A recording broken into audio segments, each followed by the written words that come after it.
The city of Baltimore has now filed a lawsuit against the owner and operator of the ship that crashed into the Francis Scott Key Bridge last month. And Scott has the details.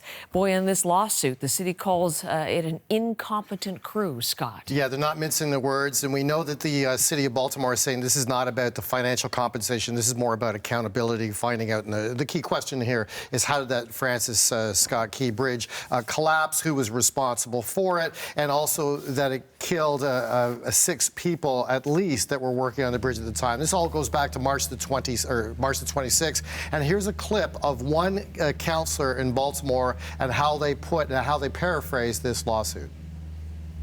This is about Baltimore uniting together, standing strong amidst this tragedy, and making sure that people are held accountable that played a role in it.